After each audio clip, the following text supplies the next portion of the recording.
So Alien Earth episode 6 has dropped. No Jeff Goldblum in sight, but it is titled The Fly. But is it any good? That's the question, isn't it? With this show, most definitely. Let's find out in my review. Hello everyone, welcome back to the channel. So Alien Earth episode 6. This episode continues straight off where episode 4 left us. We have the baby alien that Wendy was talking to. Okay, so episode 5, as you remember, was a fill-in episode that filled in the events on board the spaceship before it crashed into Prodigy City. So we have Wendy here with her baby alien. It's locked up, but she's managing to talk to it through glass, this sort of a thing. And even though it's kind of a little bit aggressive, like a little yappy puppy, she manages to get it to do a couple of bits. You know, she's sort of like communicating with it, and it's kind of listening to her, and she's sort of forming a bondship with it, shall we say. The Prodigy kid, he's off site now. He's gone having a meeting with Yutani, and being hosted by this solicitor kind of guy, in talks of trying to come to an understanding and sort stuff out about this crashed spaceship and her wanting stuff on board back, etc, etc. They're kind of playing games with one another. It's a good scene, but it's pretty much a nothing scene in a sense. Adrian Edmondson ends up firing one of the scientists, the male scientist who's husband to the female scientist, because they want to wipe Nibs's memory. Now, if you want to know who Nibs is, that's the ginger girl with the bulbous eyes, the one who had the Oculus attack, and then she said she's pregnant and all this sort of stuff. So they want to wipe her memory, or some of her memory at least, to get rid of this I'm pregnant nonsense and the sort of violent strokes that she's kind of possibly been showing. So they go ahead and they do that. But the male scientist guy, he doesn't want to do it, and hence he's been sacked by Adrian Edmondson straight away. Wendy comes to find out that this girl's memory has been wiped. I mean, it's a bit strange to allow this girl just back to doing what she does and allow the others to realise that her memory has been wiped straight away. You know, it's a bit silly in the writing there. I'm sure you'd do something else in the interim with her. Who knows? Or warn the others that something was wrong with her and they had to do something so they wouldn't react the way they do react.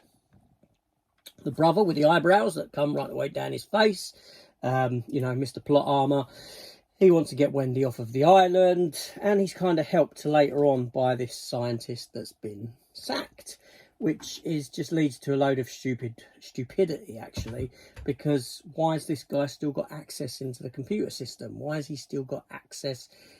Access codes haven't been changed that he would know, and all this sort of a thing. And that leads on to why these kids, the kids themselves, actually have access into these secure areas, like where all the alien specimens are kept, with the exception of the one who's the scientist boy. Now, the scientist boy is quite a good character, but he does some stupid stuff. He goes in to feed the aliens at the request of Kirsch, because Kirsch is away. He's travelling back to Neverland Island because he was off with you know, cheap Timothy Chalamet for the meeting. And the boy goes in, he feeds them, and things go awry, and he has to enter one of the containment units where there's these flying aliens. Have we seen them before? I don't think we have. Is this the 5th species? I don't know. I mean, maybe they were shown quickly in a previous episode and I kind of blinked and missed it. I'm not sure. Anyway, he goes in to feed them, and, you know, he gets locked in. He gets locked in because the Oculus with the sheet bangs the glass and he falls down. The reason he goes in the first place is because he breaks the bloody feeding door. Okay, so he enters into it. He enters in to give him some food. Okay, open the door, just throw the food in, not enter in, right? But even that in itself would be stupid to do. Okay, haven't you got, like, you know, engineers on site? Wouldn't you say, oh, there's a damage here, come down, repair this door that I've accidentally ripped off, blah blah blah? But no, he goes and enters into it, and they spray acid onto his face. Yes, it's another acid based alien life form that sprays acid, and it melts through him, and it kind of, you know, kills him, so to speak. So you've got that other young kid, the Indian one who's being manipulated by the black fella. I don't know his character's names. Morrow, I think his name is, the black fella, isn't it? He's been manipulated by him. And he goes in with the scientist guy. Yeah, seriously, he goes in with the scientist guy. And this is where the kid releases the facehugger. And that attacks him. But like I said, this scientist guy still has access to all these areas, even though he was sacked earlier in the day. You think they'd wipe all of that straight away, get him off of the system in case of what he could potentially do. It makes no sense whatsoever. The writing is really poor in this regard. So even though it's an episode that I quite enjoyed, in a sense, there's some really dumb writing there, in it. It really is. So anyway, so we're left off with the alien facehugger on the guy's face, and his body's being dragged out by the young kid, and the flying little bug alien has got out of its containment unit. Kirsch is aware of all this because he's watching it over a laptop, over an iPad essentially, and not saying anything. He's allowing this to progress, these events with the young kid allowing the an alien to be impregnate. This show is pretty dumb, right? It really is. You had so much potential with it, so much excitement over the advertising campaign, but ultimately you're left with a show that isn't particularly gripping in any way, shape or form, and it makes a lot of dumb decisions therein.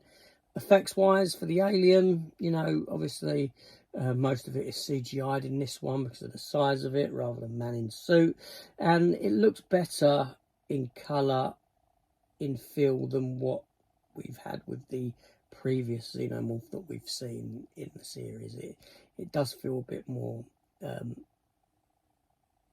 don't know, not tangible, just feels better in the way it looks. But yeah, let me know your thoughts on this episode down below. And only 2 more left, thankfully.